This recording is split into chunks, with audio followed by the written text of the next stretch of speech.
Hello, tribe. Hello, tribe. Welcome to another episode of The Love Chat, where we are uncut, unedited, unfiltered. A couple of weeks ago, actually, over the past few weeks, I've given some instructions. If this is not the podcast for you, we love you, but God bless, you can exit because we are not holding anything back here. And I have a wonderful guest on with me today. I'm going to let her tell more about herself, but from my experience with her, the moment I met her, I was drawn to a sisterhood immediately. This is my sis.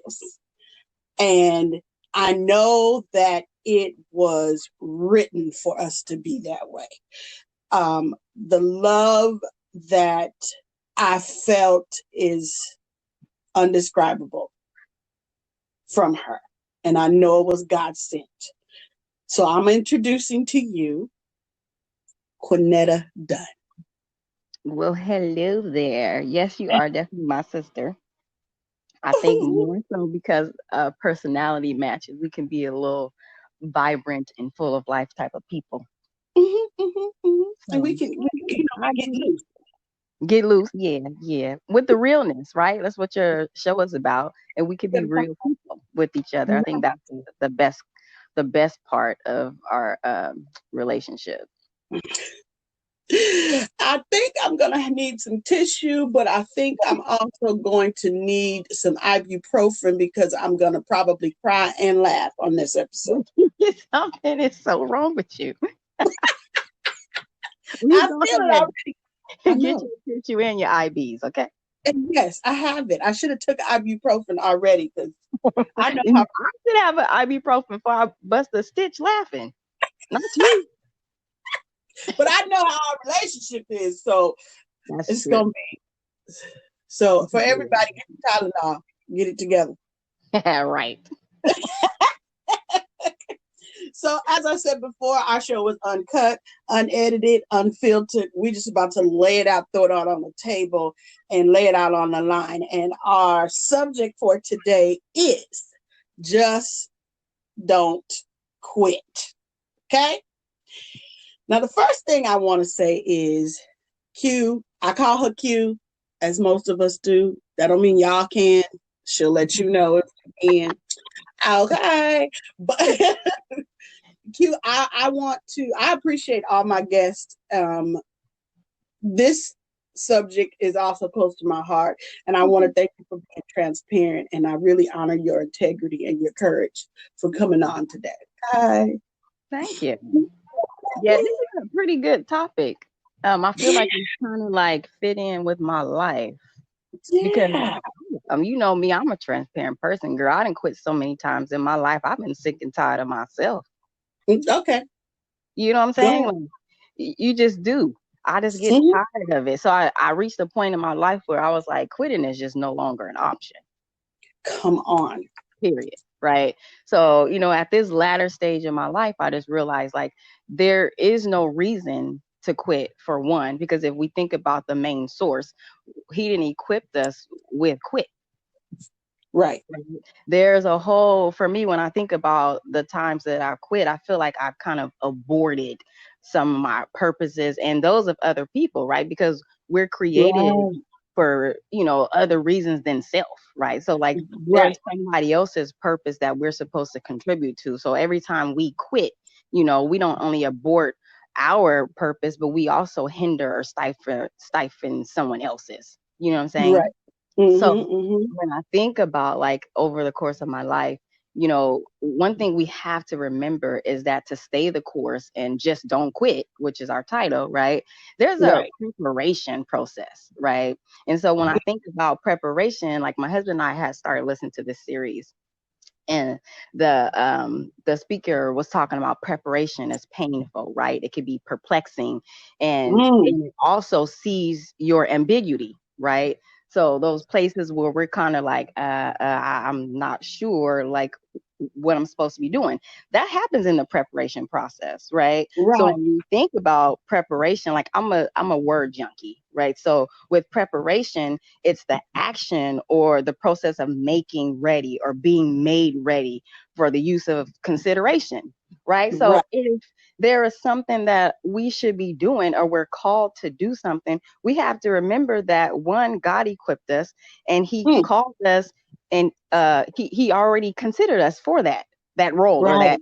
that task, right? So we know that we're equipped with everything we need. So why do we quit? Mm. You know, you can push me all the way. Okay. Okay.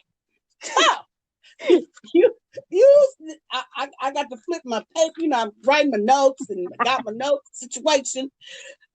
We are programmed and conditioned to do certain things. Right. And um, because of us being programmed and conditioned certain ways, and it's, it, the way we're conditioned is in many different ways. None of us are the same. Right. We can Definitely. say we are, but that's a lie. No. There might be some commonalities, but we're all different. Right.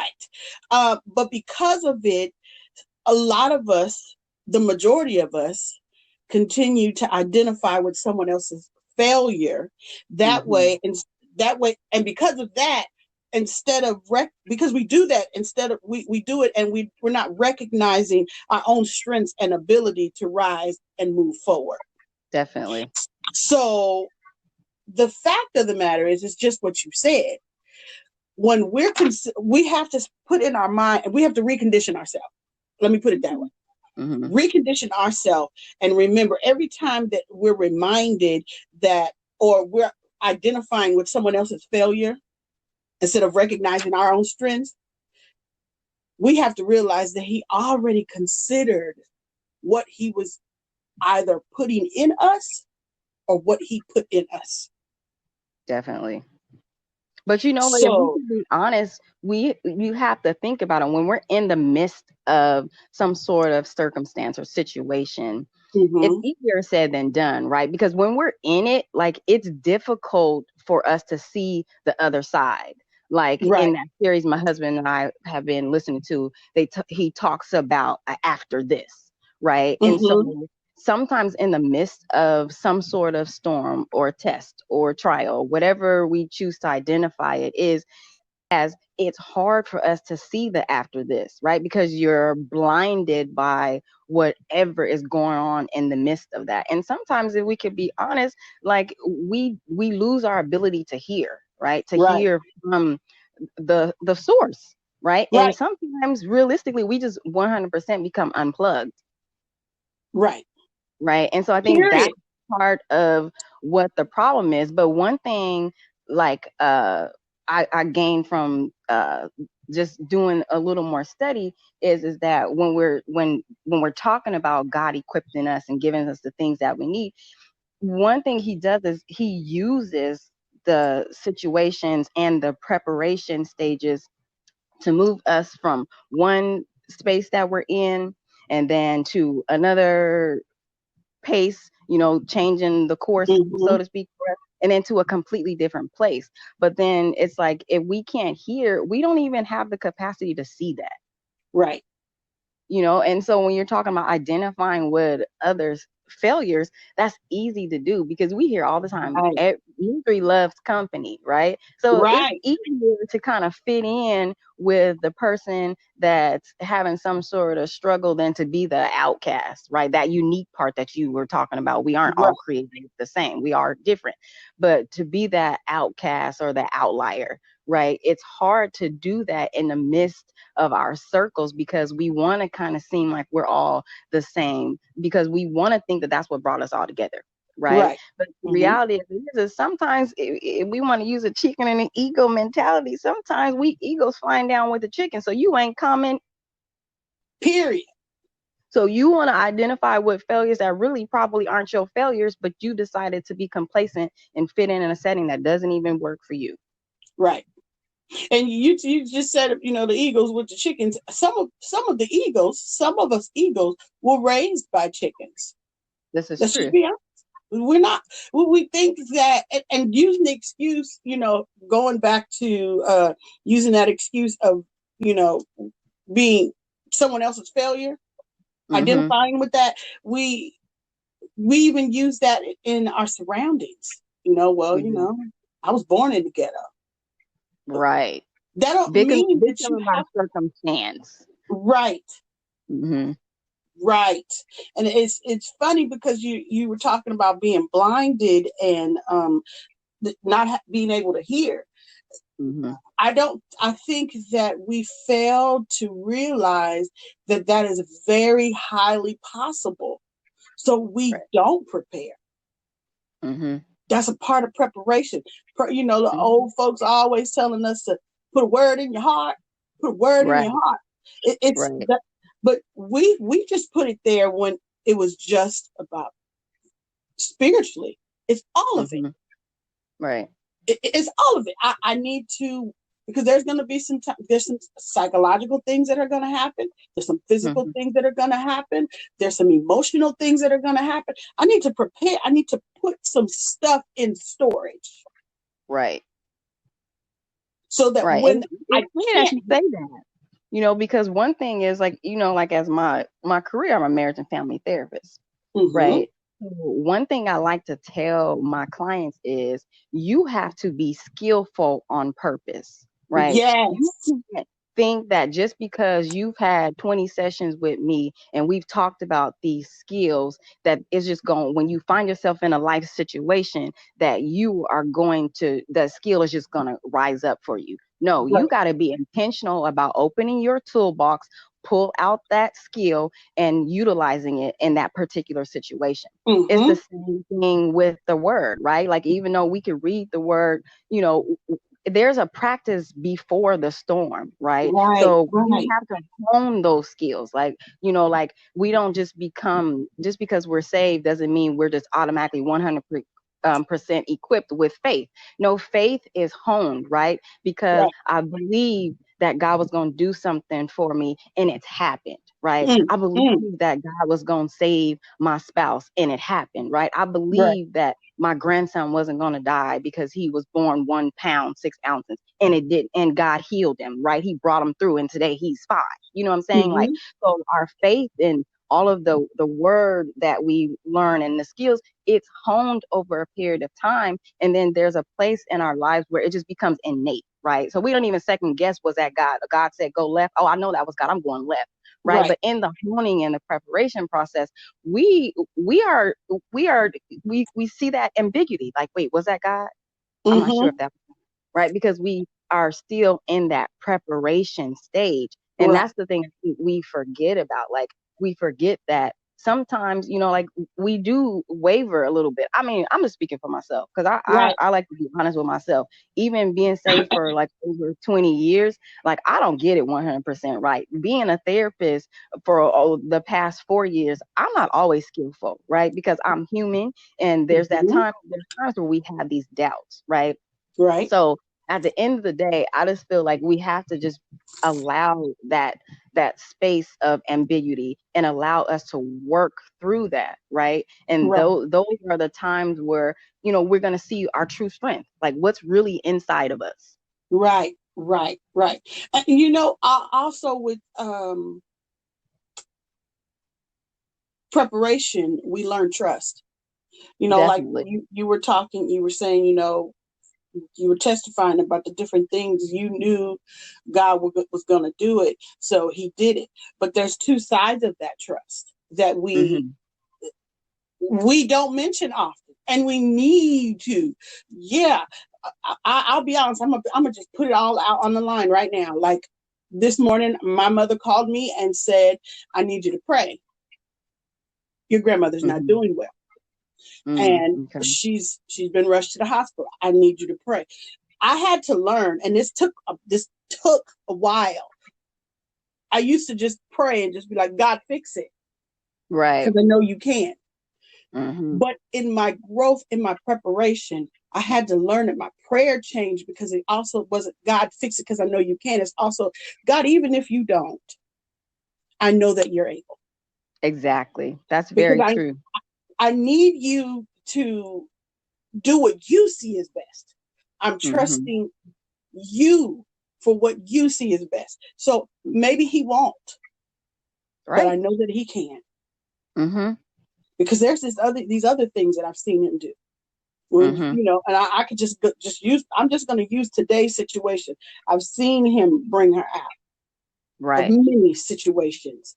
I've Mm-hmm. seen him use her to as an evangelist. I've seen her pray some things through. I've seen her stand and be strong. God, I've seen you work through her mighty and Right. strong. Mm-hmm. And if in this moment you don't, I trust that you can. Mm-hmm. And that is a skill that we think, oh, yeah. And it's hard, right? Because Yes. that's what I would call in my professional world a radical acceptance, right? Mm-hmm. And radical acceptance is not easy because it Right. doesn't really signify the fact that I agree with whatever the situation is or the outcome. It just says that I am going to exercise my ability to accept the fact that I cannot change this, Right. regardless of which way it goes, Right. right? And I think that's where, like, oh, I always will hear my grandma say, if it's your will, right? So, Yes. and that's also radical acceptance. Okay, like my nephew fell from a 3-story window, and he was in the hospital on a breathing machine.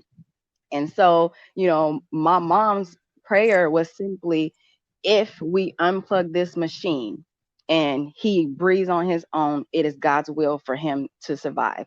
If he does not, then it's God's will for him to go on home.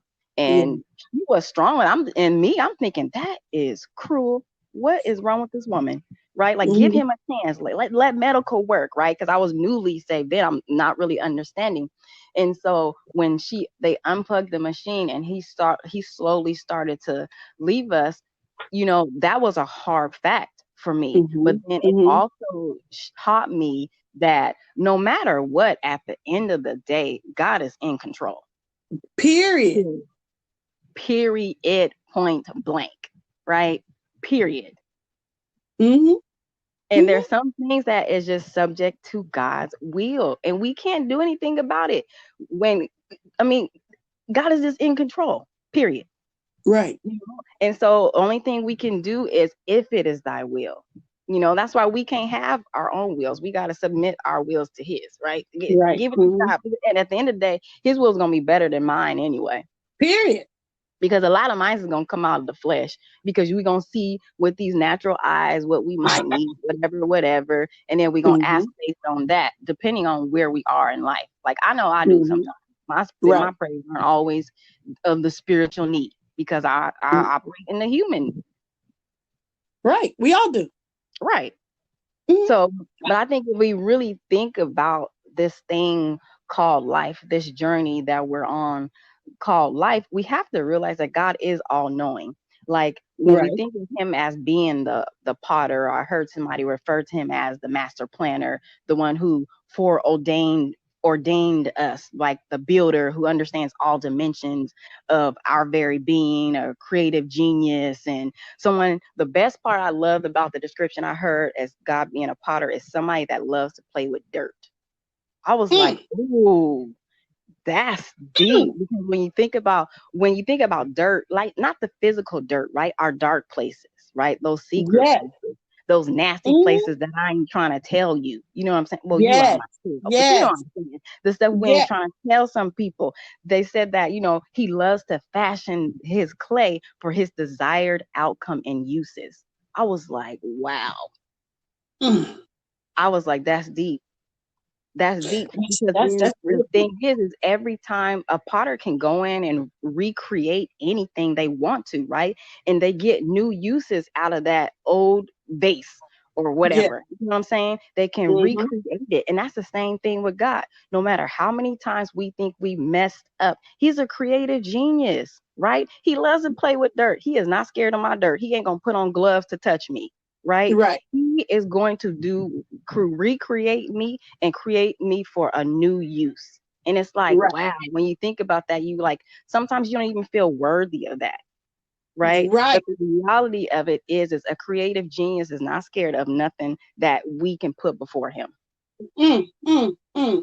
You talking good. Come on. Come on. You talking good, girl. I'm just saying, because it's like when we think about it, and then when I heard the description, I also wanted to add to the term Potter, I wanted to add detailed, right? Very detailed. Yeah, like detail, but we're not like the detail when we talk about like the outside stuff. He's creating the details of us. Like when you think about God, the way he creates you, like what would you say some of the characteristics he created you with? Well, I was about to get to that. We're gonna keep it You're pushing me now. You're pushing me. you know, I I, like I, it.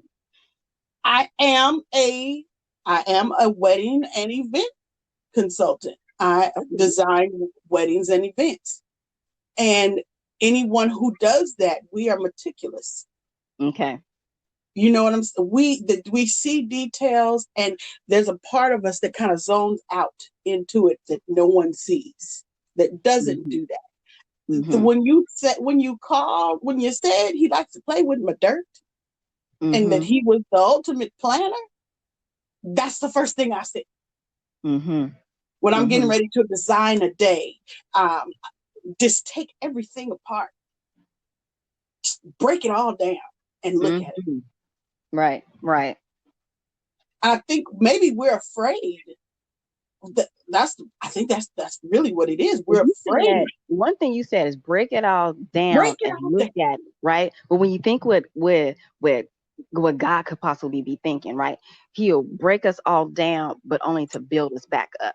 Yes. Right. And that's where I was like, we break it down and we look at it and say, I'm gonna put this with this. I'm gonna add this and this. And here we go. And then you're still me, and I know God doesn't think this way, but me, I'm still thinking, wait, that's not enough, and I'm adding to it. When people say less is more, right? But in my mind, I'm seeing what more can be. I'm seeing God looking at me that way. Right. When you say he liked to play with dirt, all my dirt, I don't feel like I'm ready. I don't feel like I can. I'm not ready. No, not me. You want me to do what? Nah. But then remember, it goes back to that preparation stage, right? Right. We'll say we're not ready. But if remember, it's the definition of preparation. We're being made ready for the use or consideration. He's already equipped us, but we already be like, no, not now. I'm not ready. Like, I don't want to do that. I don't want people to know that about me. Right. It's remembering when we had the women's conference and I did the icebreaker and we were talking about, I asked the women to turn to their sister and say, like, take your mask off. Right. And then the last thing I told them to ask your sister, can you handle my dirt? Right. So when we think about it, we spend so much time putting on a mask to create this facade for people to grow to love us. But when people grow to love that mask and then we take that mask off, who do they really love? Right. Because then we didn't even present our true self to them to give them an opportunity to really love us. Right. We're talking about we aren't ready. We can't do this. We can't do that. We really are limiting ourselves from allowing people to really know our true capacity and who we are as people. And then we have to question why. Why is people's opinions and ideas of us so important that we want to mask our true selves? One, we can honestly say rejection, fear, and then judgment. None of us want none of those things, right? But the reality of it is then that's when we got to be careful of our circle, right? Because there it is. I needs to say around you, good, bad, and different. Right? Because one, you can correct me in love. Two, you can be honest. And then three, it's a safe and comfortable place. And that's what we need to look for in characteristics of the people that we surround ourselves with anyway. Right. Right. So, and cut the other ones off. I mean, You can at love them the, from a distance. cut them at the ankle, sis. And then, like listening to that, hearing that while we're in preparation, part of our preparation is also just telling ourselves, don't give up, because that's all God really wants, is for us to not give up. Really. Mm-hmm. That's really honestly what people want. It's for you not to give up. Like, me giving up could be the end of where you're supposed to be going. True. There's a big responsibility in not giving up. Mm-hmm. And there's a difference between giving up and knowing when it's not your fight. Ooh, that's true too. Because sometimes we could put Vaseline on our face and our tennis shoes on, ready to jump in some stuff that ain't got nothing to do with our purpose or what we need to be accomplishing. That's a good Right. point. Right. Let's go girlfriend to girlfriend. They come for you, they come for me. That's true. Right. And sometimes it can be a good thing, but naturally, right? Naturally, right, it's a good thing because you could be a ride or die, right? But right. the reality of it is what in the tarnation are you getting yourself into? There we go. Right there. Why am I riding for you? Because I'm gonna ask. What? Yeah. But you know what? Sometimes we don't, though. It doesn't matter. It's just a simple fact that you mess with her, you mess with me mentality, right? And Right. we don't get all the facts. What did you do? But then this is the other part too. There goes Yahoo. Knowing who you got around you. Mm-hmm. Okay, because the situation, the subject is don't give up, right? Right. So, girlfriend to girlfriend, sister to sister, I'm not gonna give up on you, right? Right. I'm gonna ride for you. I got you. I stand with you. I stand for you. I pray for you. I pray with you. I got you. Right. But where it's mixed up is maybe I don't ask why I put my Vaseline on for you, because I do got you. But the thing is, I'm not asking you in front of everybody else. Right. Let me help you get through this, because I promise I wouldn't quit on you. But I know who you are.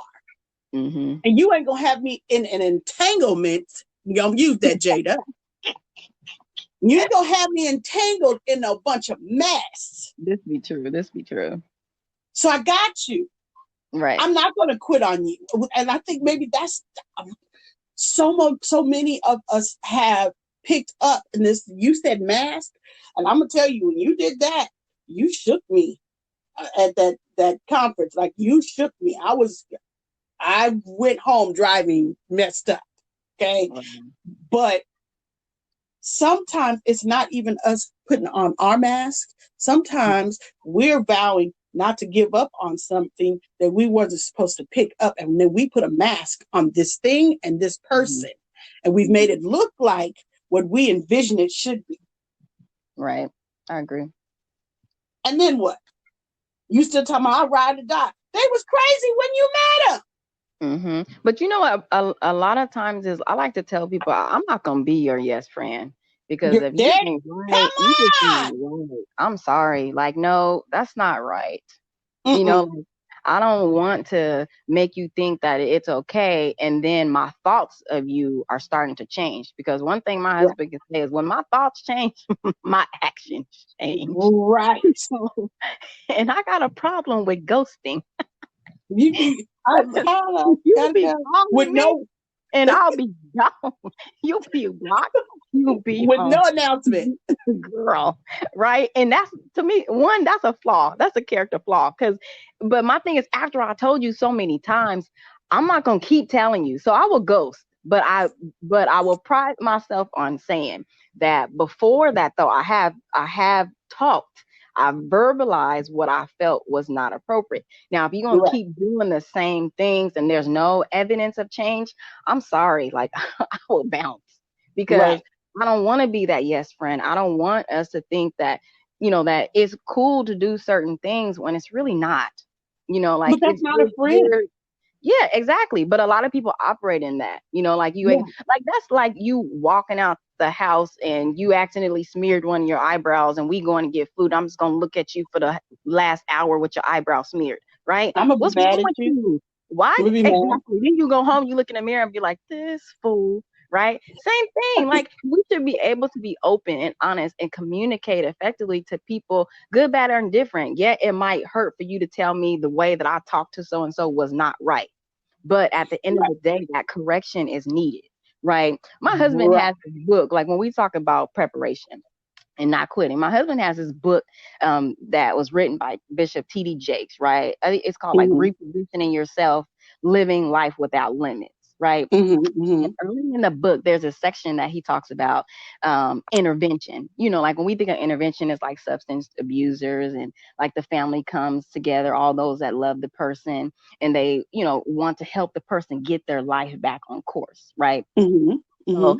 he's asked the readers like to create this imagery, asking them to envision walking into your house and everyone that's there that loves you to help you take your life to this new level.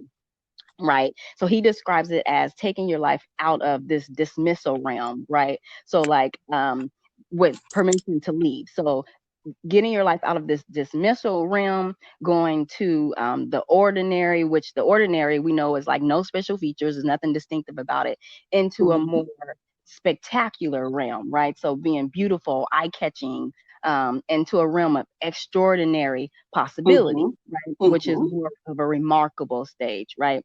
Yes. So I'd interpret that to be from mediocre to limitless potential, right? So then Mm-hmm. what he described it as is allowing us to possess accuracy and being enabled. And like when I think about enabled, that's giving power, right? So then I was Mm-hmm. like, that's good, that's nice. So let me take it a little extra, another step for myself, right? So I was like, okay, what if I went in the direction of taking a situation and I imagined Jesus sitting in my house when I came home, ready to do an intervention, right? Mm. My question became to myself, would you be ready or confident enough to think that I could get it done with the King, the Father, the Creator, sitting there ready to do an intervention with me? My question to myself was, would you be ready? Wow. Right? And so, I'm thinking, wow, this would be Jesus sitting there waiting to take my problematic behavior that's observed by other people and take me to this spectacular realm. So, from a realm of ordinary to being spectacular to being extraordinary, would I be Mm-hmm. ready to do that? Or would I be back in a space where I just want to quit? Mm. Right. So then it made me think, like, listen, girl, that's what I'm telling you, girl. I quit so many times in my life that I'm just like, Jesus, maybe that's what been missing. People can tell me what Mm-hmm. they want to, but I need to have an intervention with the King, one to Yeah. one with my Father, more time in my prayer closet, getting the preparation that I need to be able to have this intervention to go to that next level, right? Because like I Mm-hmm. told you, girl, I'm at a place where I'm so tired of quitting. Because when I asked you about the components of you, when I think about how God made me, He made me with strength, right? The strength Mm-hmm. to fight. He equipped me with long suffering, right? Because You're there's going to right. be times where I was going to have to endure some things with unconditional love, because then there's going to be times where I had to love people that hurt me, and then love them again and then again, right? He equipped me with Mm-hmm. faith because then it allows me to be able to see on the other side and not be foolish enough to think that this is the staple of my life, whatever that situation is, and I'm never going to come past that, right? Mm-hmm. He Mm-hmm. equipped me with prayer that's going to help strengthen my faith and hone my faith, and then uniqueness, right? Because like you said, none of us are created equal, right? We're Yeah. not the same people. And so when I think about all of those things and, and thinking like, okay, am I ready to do this intervention with God? Because that's kind of like where I am in my life right now, is not wanting to quit, being able to be mentally to prepare to go through this intervention to see myself for what God sees me in the areas of weakness that He wants to change, right? Mm-hmm. Mm-hmm. And He takes me through this path where, and there was a time when Lady Dolly said, how does she put it? Like every time, like she didn't, this is paraphrase, but she said, something to the point of, whose destiny are you holding hostage? Right. And so every time I quit, no, I kid you not, every time I quit, he brings Lady Dolly's question to my head. And it was as if she was right there again saying, whose destiny are you holding hostage? And it would just give me chills, and it ate me up every single time. So when I got to the place where I was like, okay, yes, Lord, I'm done. I can't, you can't run from what God has created you to Right. do. You just can't, your soul doesn't rest. Like you don't feel peace. Right. It just is not a good space to be in. So I guess like at the end of the day, when I think about my life story, like being a teen mom, getting a GED, and then going to the place of being, getting a master's degree, and now working on my PhD. Again, it goes, PhD. It goes from God moving me from one space via another space to another place, right? The same thing. But in order to do that, I had to not quit. Right. Right.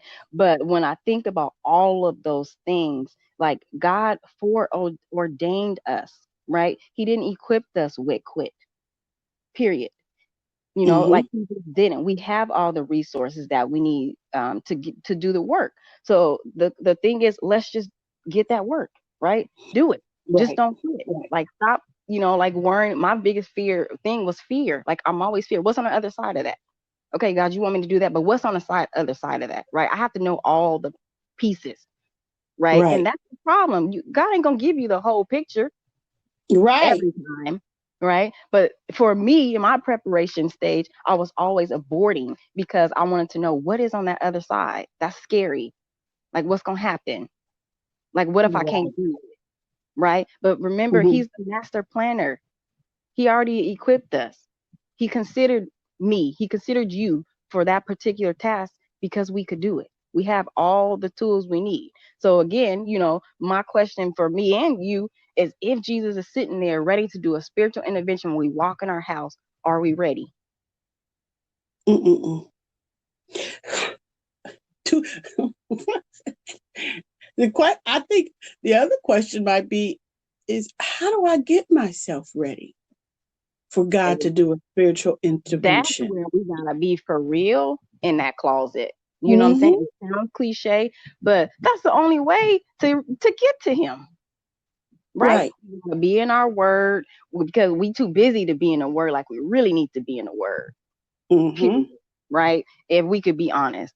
So we need to be in our word, and we need to be on our faces, like seriously fasting, praying, get into that place. Because I'm working towards that place. If you asked me today, girl, that was my question that God gave to me.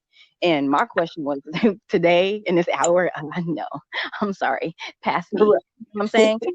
And Right. that's just being real. I was like, oh, that's another dimension. You really trying to go from space to pace and place. I'm not there yet, you know. Right. But the reality of it is I'm in preparation, and I'm Right. eager and I'm excited, but I'm scared at the same time. But a different scare to the point where it's just slight anxiety, right? Because Right. like I said, I'm at a place of, yes, Lord, use me, do what you need to do, because Lady Dolly's question will no longer be in my head of whose destiny am I holding hostage, because I don't want to be Mm-hmm. that woman anymore. I'm not Right. that woman anymore. So now I'm just going through the preparation stage to help me do just what our title is: don't quit, because we've already been equipped. You list Right. the characteristics of what it means as Cree the wedding planner, right? Mm-hmm. Really, as a woman of God, has a whole nother list of characteristics, right? Because You're right. You're right.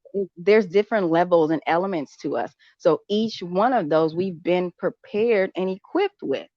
So we gotta do the work as far as getting in our word, and we gotta stay on our faces. And for me, sometimes it's challenging, right? Because I Right. can get to this place where, especially being home and healing from surgery, right?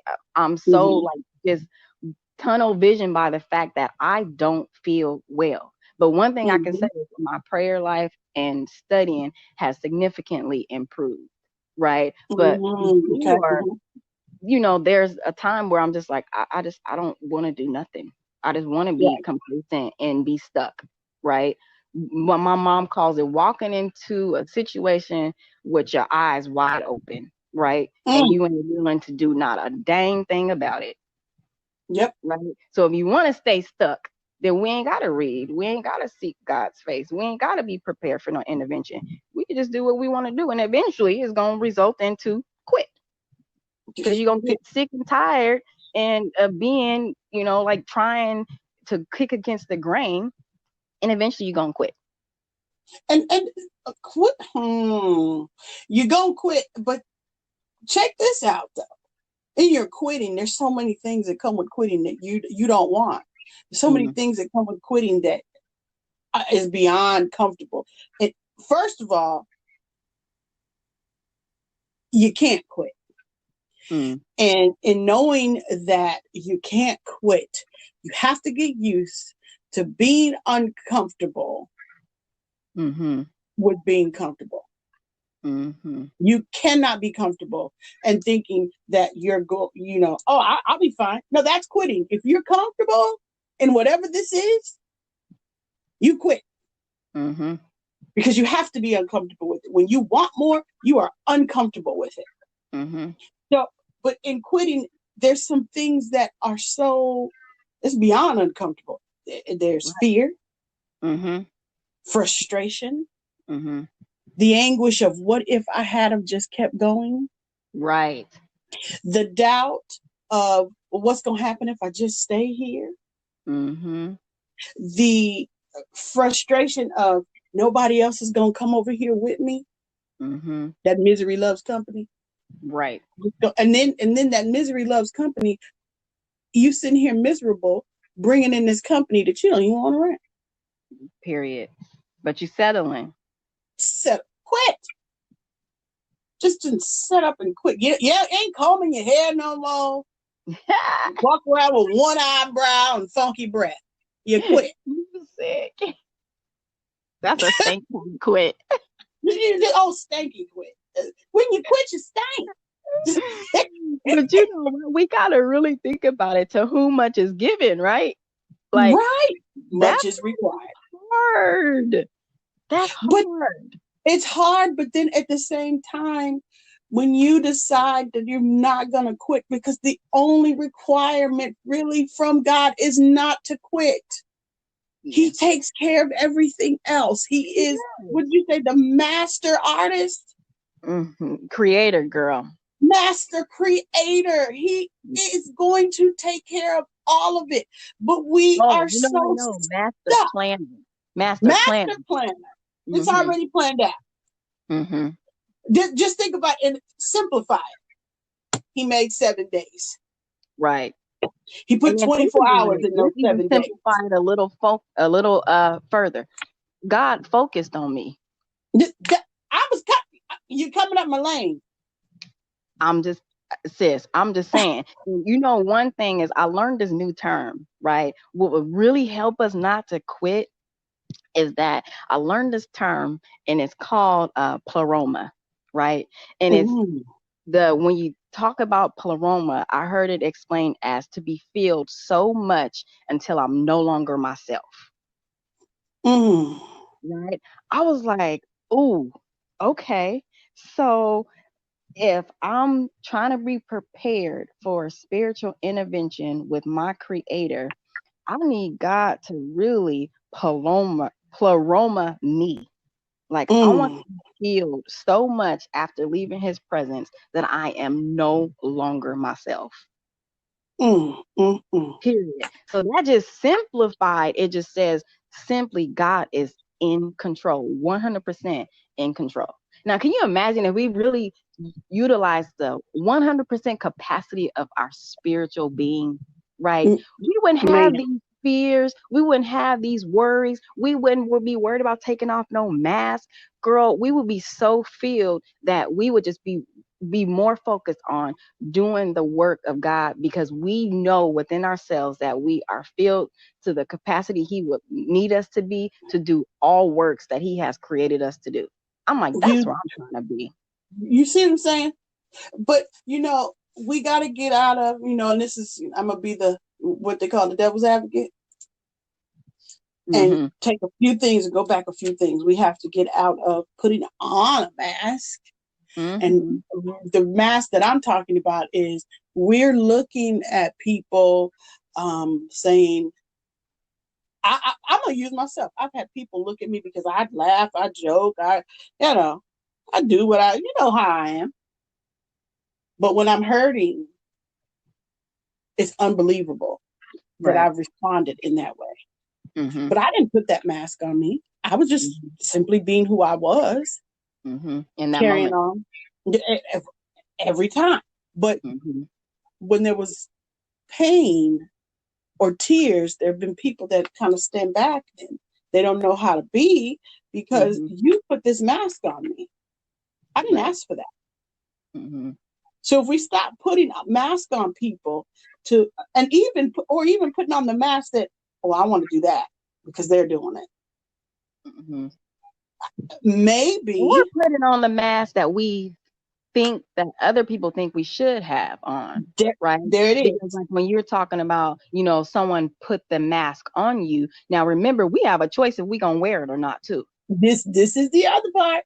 Right. So like, just because you feel that in this situation I should be experiencing this level of emotion, now I don't want to conform to that to make you feel good, because, or even scratch whatever that ideology is, because you think that that's how I should be. We got to be Mm-hmm. careful of putting it on that, taking on that role too, because we can do it. Like if you think I'm supposed to be sad, because we like attention as people. Whoever say they Mm-hmm. don't, they lying. We like Lie and attention. wonder. So, like when I think about my psych patients in the hospital, some of them come to the hospital 100% well, ain't got a care in the world.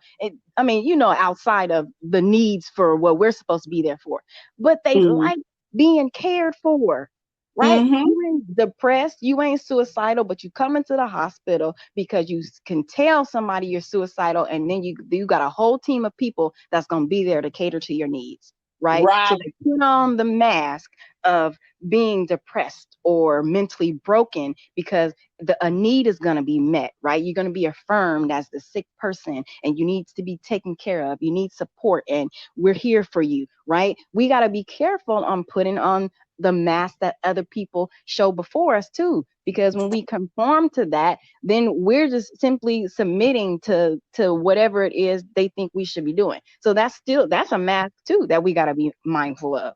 Right. We just gave up again. We quit. Yeah, yeah. Period. But for secondary gain though, Right. right? You got something out of that. So you got to be careful of that too. Mm-mm-mm. I mean, but Mm-mm-mm. like you said, that is a form of quitting, right? Because Yeah. you could totally choose to do the opposite and be, the way that you really feel in that moment and pick yourself up and keep it pushing. But, Mm-hmm. instead, like you said, you quit, you conform to that thing, and then you kind of wear that for a while until it's no longer Right. useful, and then you find something else. Right. At the end of the day, quitting is a choice anyway. It is. We get, Well, you don't every even. time I quit, I chose to do it. I was like, oh, this is I'm like, easy. look. Let me make it simple. I'm walking through. I know I don't like to wear heels all the time, but I like looking at heels. Yes. I would. I've got a whole bunch You of. and me, dang, But flat. but my knees and my Yeah. back says something else. So I put them on. Yeah. But there's some days that I just sit down in them and I quit Yes. and would rather be in something flat and comfortable that Mm-hmm. look like a flip flop Yeah. You do. than to be in my high heel platform stiletto striking. Right. I listen, I even got, this is the bad part. I have two brothers that tell me they see me shout better than when I'm in platforms. Oh yeah, Stiletto. I'm pretty sure. Now I'm like, what? That don't even make sense to me. But my comfort level says, forget what they tell me. Mm-hmm. But Mm-hmm. if I apply that to life, people, there are some people that are seen as higher. God Mm-hmm. has showed some folks some things. They see us higher. They know where we're supposed to be. God has showed them, hey, she or he is supposed to be up here. But we Right. are so comfortable in these flats Mm-hmm. that we'll Mm-hmm. carry them. Because Q can tell you, I have a pair of shoes with me every Sunday to You put do. on and to change. You do. I come in flats. I got on the heels, and then I go back to them. Yep. We're that's how some people live their life. Mm-hmm. I'm walking in here comfortable. I'm gonna be uncomfortable just for a moment. I'm gonna take it higher just for a moment, and then I'm gonna go back to my comfort level. But if I Mm-hmm. stayed in those stilettos a little longer, imagine that. Right. Because truthfully, what we don't realize is there's pain and comfort too, right? There it Because is. you're stifling yourself. You're There it making is. no progress. You're not going to no next level. So there's still pain. And if we're taking it spiritual and we're called to do something, again, our soul's not going to rest. Your spirit is not going Mm-mm. to rest because you're in a kind of like a spiritual tug of war, right? Right. Be stretched. I want to be comfortable. I want to be stretched. I want to be comfortable. You have to get to a place where we have to realize there is pain and complacency. It just Right. is. And it's internal, right? People, we might be able to mask it where people can't see, but it Mm-hmm. hurts me when I think about I'm stifled myself spiritually. I could be at a Right. different spiritual level, different spiritual gifts if I had not quit so many times, Right. right? But that complacency and with being comfortable and not wanting to stretch and see what's on the other side only caused me pain, Right. right? And that's the thing we have to be willing to acknowledge is that my complacency causes internal pain. Mm-hmm. And not just your pain, That's true. because I uh, dare I say this, and you can Say, slap me later if you don't, say, say, say. if necessary. But we unfiltered, uncut, and all that stuff. So you're allowed to pop me later if this is not okay. It's okay. You know, I ain't But got no shame. there's been moments that we've been in church, in service, whatever, and I have turned to you, or you have turned to me, and just wrap ourselves around each other. Mm-hmm. It's the what I like to call the Abraham Aaron syndrome. Mm-hmm. I see, or you see, that I'm so exhausted Right. and I'm about to give up. Mm-hmm. So I'm gonna run to you, or you're gonna run to me. And I'm gonna wrap myself around you because I need to hold your arms up. Right. And sometimes you quitting or about to quit because we have linked ourselves to each other, we won't allow each other to quit. Mm-hmm. I'll stay right here. You can cry and snot on my shoulder. You'll stay right here. I can cry and snot on your shoulder. We don't need nobody else. Right? Y'all get away. Do you Move. remember that time? It was probably like, I don't know, like 8 months ago. And we was getting ready to leave church. Church was over. And you came Mm-hmm. up to me. And I can't remember exactly what was going on at that time, but you came up to me. And it's so ironic that this is our topic. You came up to me and you said, God said, and then you was like, I don't really want to say God said. See, that in itself also shows our lack of confidence sometimes too, right? Mm-hmm. Yep. But you Mm-hmm. said God said, he's like, I don't know if I really want to say God said, but don't quit. Do you remember that? And I just Yeah. stared at you and I said, because I had to wrestle with it for a second in my spirit because nobody knew what I was going through. But I think I recall saying something to God, like, I'm so over it, just done. I can't remember exactly what was going on, but when you came and said that, I just stared at you, and Yeah. I said, okay, and that's all I could really say. I was just like, okay, and then I remember saying to you, I think, like, okay, that's confirmation, like, okay, Yes.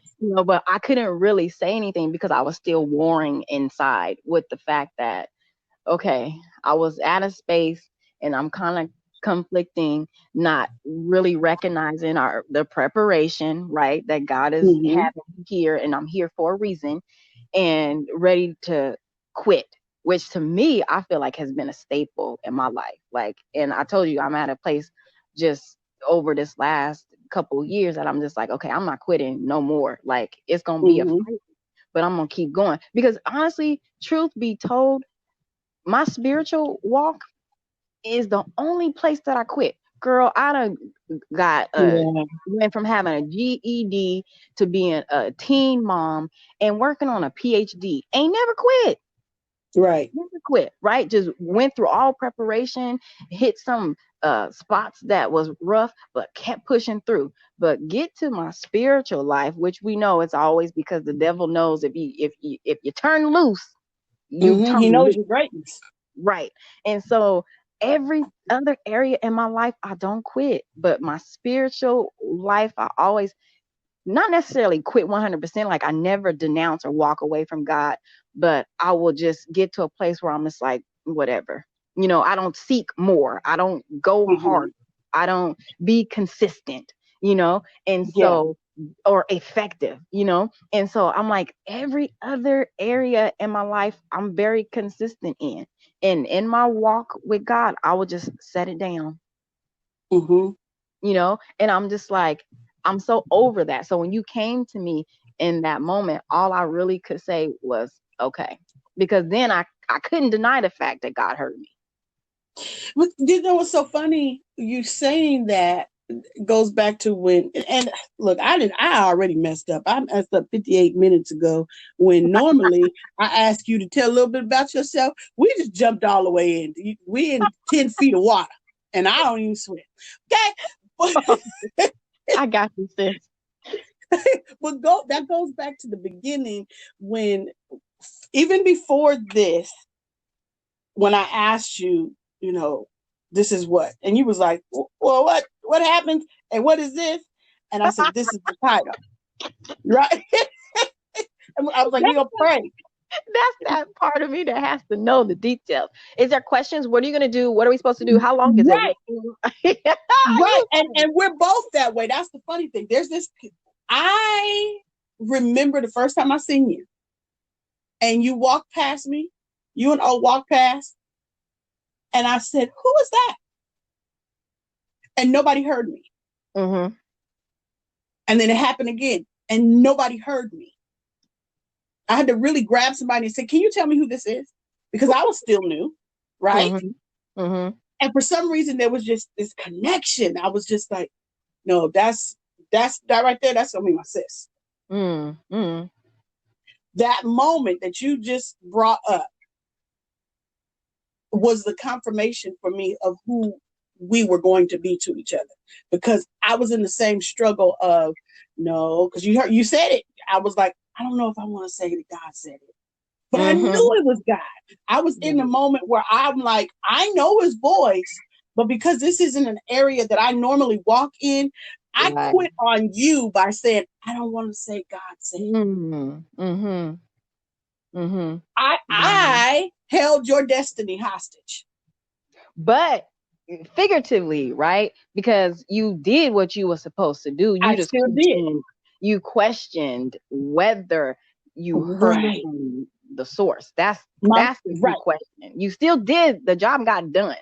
You just kind of took away the fact that it was something that you heard spiritually to deliver to me. Because of doubt. Right. How many times do people tell you, oh, God said, boy, you heard. Don't get me started. You already know. You know what I'm saying? So because I knew that so much, I'm still in a new place and I still want God to use me. I still want God to make me what He sees me as, but I'm terrified, Mm-hmm. and I don't do this except for with somebody I know, and at that moment I don't have to say God said. Right. I could just say, "Yo, boom, boom, boom, boom, boom," but I Right. don't know you. Mm-hmm. The only moment that we had was we had prayer once before that, Yep. and we never spoke. I don't even Mm-hmm. remember saying anything. No, I we just did. remember. No, we actually you and O had talked because you had did that sermonette at the altar workers meeting. No, that was for the forgiveness conference. Yes. Yes, me and him had talked, but I hadn't talked to you. No, and I think I said hi to you like in passing, and then Yeah, that was pretty much it.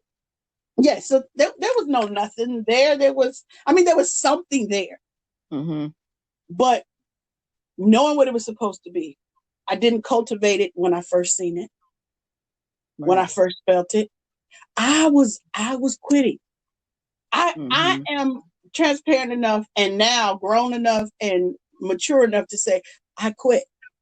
But you know I what? quit. Honestly, if you think one thing you may not know is it may not have even been truly about you, because I had gotten to this space where I was like, I'm running in, I'm running out, right? Because I'm trying to stay focused. So Mm-hmm. it could have been too at that time, the space that I was in, I wouldn't have been receptive anyway, because it had just been like, hey sis, how are you? You know, and that's pretty much probably would have been the extent. I wasn't really receptive to receive new relationships at that time because I was like, I'm trying to stay Right. focused.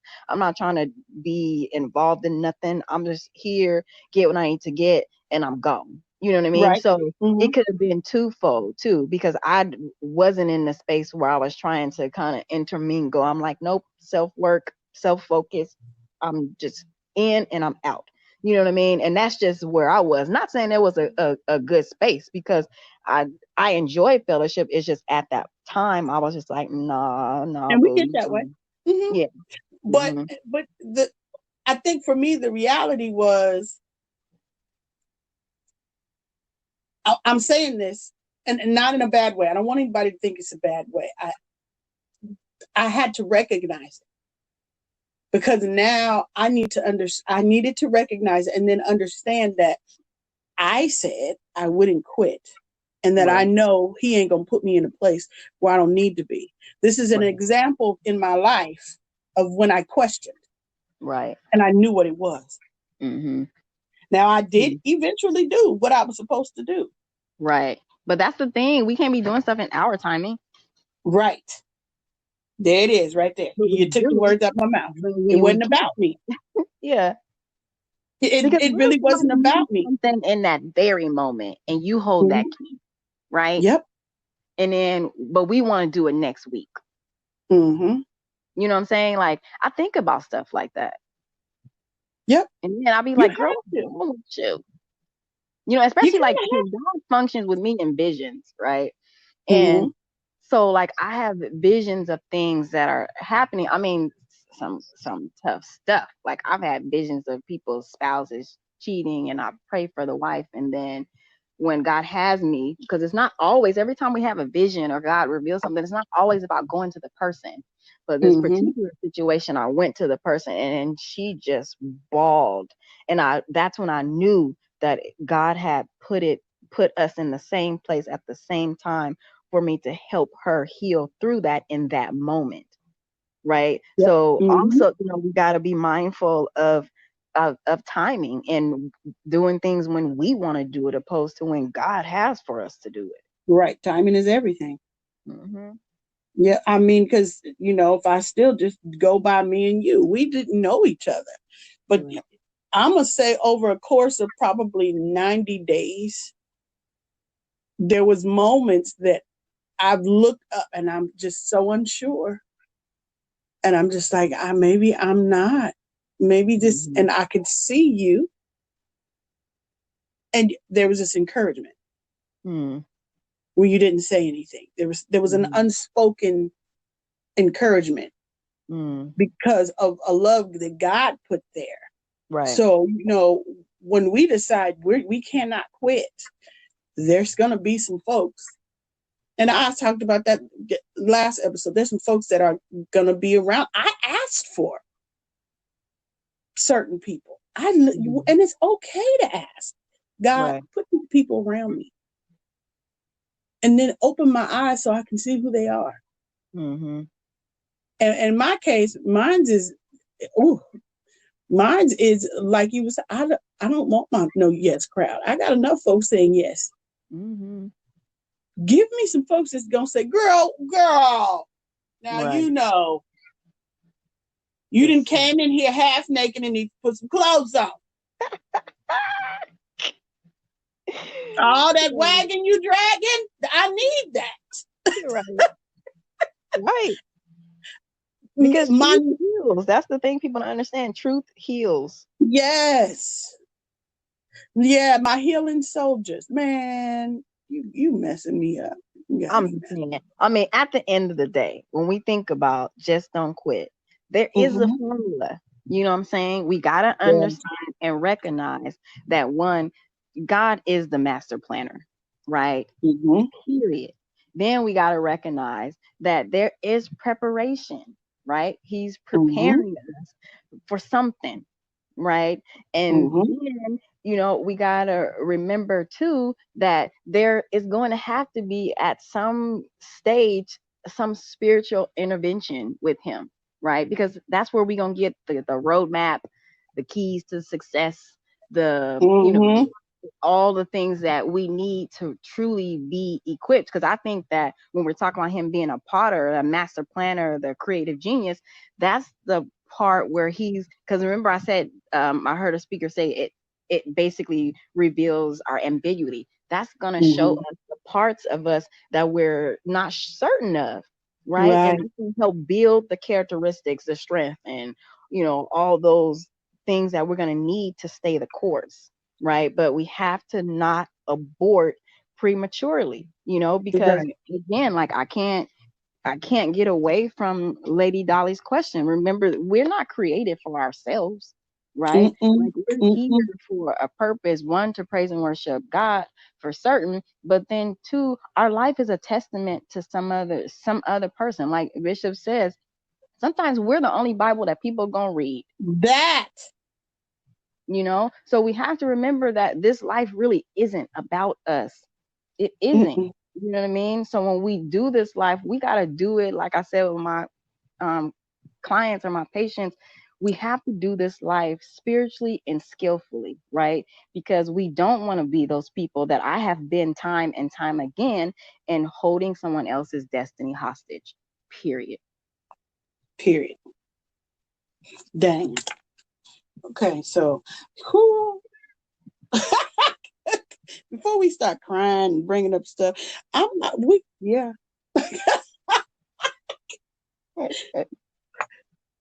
coming to the end of this episode. I've learned so much today from myself and from you that I am, what was the word you used? Pleroma. Pleroma, girl. I've been pleroma. Lord, so much that we are no longer ourselves. Okay. Listen, okay, so there's my 4 topics that I'm gonna bring up. Now, I didn't get to ask you to tell them a little bit about yourself, so you do it after this, and then I want you, after I give my 4 points that I'm never gonna walk away from again. That I want people to just remember. I want you to give them something that you would tell your younger self. So let me give you mine first. Okay. Number 1, he considered me. So I can't give up. Number 2, if I give up, whose destiny am I holding hostage? Yes. Not just mine, but who else's destiny am I holding hostage? Number 3, I have to be skillful on purpose so that I can't give up. I got to set myself up so there is no way that I can give up. And last and first, the beginning and the ending. He loved me enough that he considered me for this thing. That's what I would tell my younger self. So what would you tell your younger self right now? Girl, I'm telling my younger self and my current self, okay? I'm Okay. telling, I'm telling myself, girl, you truly need to be pleroma, okay? Because I need to be filled to the point that I'm no longer myself. And then I'm thinking about the point that you made when we're talking about identifying with the failures of others, making sure that we don't take on the role or a mask that others have placed on us, right? In Yes. my professional world, I would tell them, call it labels, right? Don't wear Mm-hmm. the labels of other people. And then three, take the mask off, right? Mm-hmm. Take the mask off and allow the Mm-hmm. appropriate people to see your dirt, Right. right?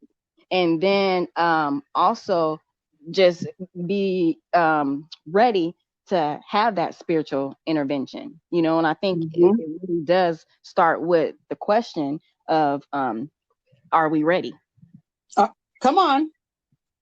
I mean, that's it. And Wow. then we could add a fifth one. I gotta stay with the one that God keeps, bringing to my remembrance is again with Lady Dolly's words. And I don't even know. I think I've told her before that it keeps coming up to me. But whose destiny am I holding hostage? I live with that, and I think she told me that I'm gonna say about 8 years ago, right? Mm. Or she said that in a women's service at night, and it has stuck with me. And so like that would be my fifth point. Like the question is, whose destiny are you holding hostage? Period.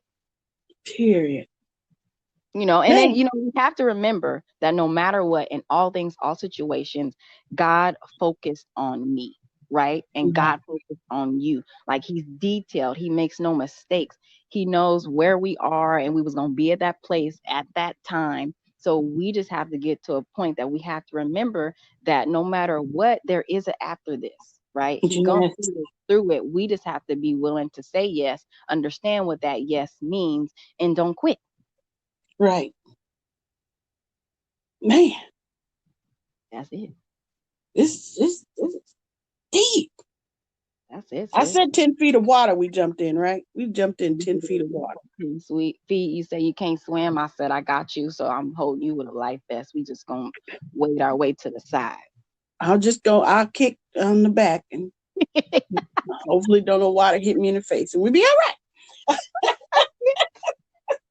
Well, I appreciate you for considering me. I wanted to tell you no, and you already know that. But then I was like, man, that's not big. I felt like okay, it pricked me in my stomach. So I was like, all right, all right. look, Because you and see, if I was it, like, if can it I prick call you you, back? Can I pray on it? and then the bad part is she didn't even waste no time. She just went in 24 hours. Just thinking, at least 2 days. It was like 12 hours later. Like, okay, well, Just that, we're honestly, 'cause in. it was like the next morning. I was like, and then reluctantly fine. Like, if you twisted my arm, that's so bad.